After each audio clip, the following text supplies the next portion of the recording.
प्रमोद बर'नो लाभ प्रमोद बर' जिंदाबाद अखम सरकार जिंदाबाद जय बर' आर.न जय बर' आर.न जय ढेकियाजुलि ओनसोलनि बालाबारियाव खाथि खाला थानाय जिखिनि फरेस्ट ओनसोल रायजो जानाय बर' रायजो राजाफोर दं बिथांमोननो हानि पाट्टा होनाय जाबाय। आसलते बे फरेस्ट ओनसोलाव फरेस्ट एक्ट मथे हा मोननाङामोन खिन्थु जोंहा भाग्यानो मोजां जे 2005 मायथाइयाव भारत सरकारा फरेस्ट एसटि आरो ट्रेडिशनेल फरेस्ट वाइल्डलाइफ एक्ट होननाय आयेन पास खालामनाय जाय आयेननि गेजेरजों 2005 मायथाइनि सिगाङाव फरेस्ट ओनसोलाव रायजो जानाय सुबुंफ्रा हा मोननायनि बेब'स्थाखिनि खालामबाय आरो बे मथे लोगोसे आसामनि आथिखालनि गिबि मन्त्रि डक्टर हिमन्त बिश्व शर्मा बिथाङा थांनाय निर्बाचननि सिगां रायजो राजानि सिगाङाव खोथा होदोंमोन जे सरकार दायोबो बिथाङा आसामनि गासै जायफ्रा बैध नागरिक बिथांमोननो हानि पाट्टा होगोन हा मोनथायखौ होगोन होननानै आरो दिनै बिथाङा जिखिनि प्रतिश्रुति होदोंमोन बेखौ दिनै पालन खालामबाय मानोना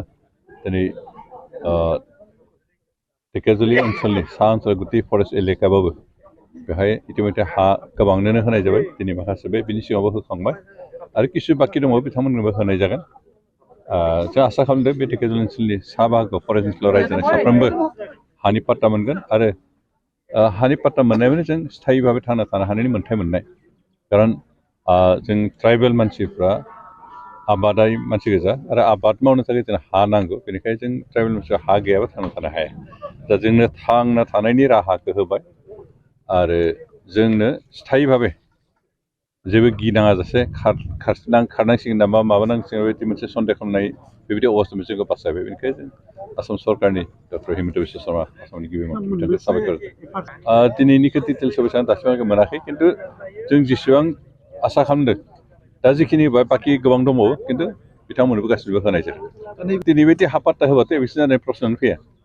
प्रसाराथ' जायो प्रसार खालामगासिनो थागोन एभिक्सन जागोन हारिगोन होननानै खिन्थु बिनि गेजेराव हानि कागजखौ होगासिनो दं आरो हानि कागज होबाथ' एभिक्सन खालामनाय प्रश्न फैया कारण बे मोनसे पार्मानेन्ट थांना थानो हानायनि मोनसे सार्टिफिकेट जायो बेखौ खालामनाय जागोन बे खालामबाय थागोन पर्यायक्रमै इतिमध्य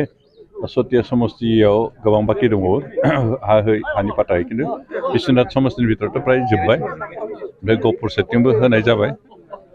बेवहायबो सतिया समस्तिनि भितरावबो किसु एरियाखौ होनाय जाबाय किसु गोबां बाखि दंबावो खिन्थु बेखौबो होनाय जागोन एक्सुवेलि प्रप'ज होनना बुंदों बे खिन्थु दासिमहालागै बे पार्मानेन्ट बा स्थायि बिदि वाइल्ड लाइफ होननानै दासिमहालागै होनाय जायाखै जास्ट प्रप'जाल होदों जायाबो जानांगौ सरकारा खिन्थु रिकगनिसन होआखै दासिमहालागै बेनिखायनो जों आसा खालामदों जे जिखिनि एरियाखौ वाइल्ड लाइफ होननानै प्रप'ज खालामदों जिबौआ सानफ्रामबो जिबौहा आथिं दं नामा होननानै नायो दाने हाग्रामा महिलारिया थांनाय 17 बोसोरनि जिथु सासन बे सासन खालामनाय समाव गावनि बेक्ति स्वार्थनि बादै रायजो राजानि जौगानायनि जेबो खामानि मावाखैमोन जेबो सिन्था खालामाखैमोन जिखिनि मावदों गावनि बेक्तिनि थाखाय आरो बेनिखायनो दिनै बिथाङा गावआ मावनायखाय मालायखौबो बेबायदि मावदों नामा होनना सन्देह खालामनानै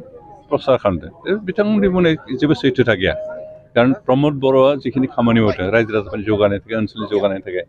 हाग्रामा थांनाय 2 बोसोर जिखिनि मावदों हाग्रामा महिलारिनि 17 बोसोराव बिसिनि खामानि जायाखै दा बेथ' दंखायो हा फाननो बेहाय नन ट्राइबेल मानसिया जिहेतु 6 सिडिउला अरिजिन जितु 6 सिडिउल बेयो अनलि फर ट्राइबेल दा खिन्थु जोंना एमेन्डेड 6 सिडिउल बेनिखाय बे नन ट्राइबेलाबो थांना थानो हानायनि बेबस्था मोनदों खिन्थु नन ट्राइबेला थांना थानो हायोबाबो हा फाननाय बायनायनि बेबस्थाखौ बिथांमोना मोनाखै मानसिफ्रा हागोन ट्राइबेल मानसिफ्रा हा बायनोबो हागोन फाननोबो हागोन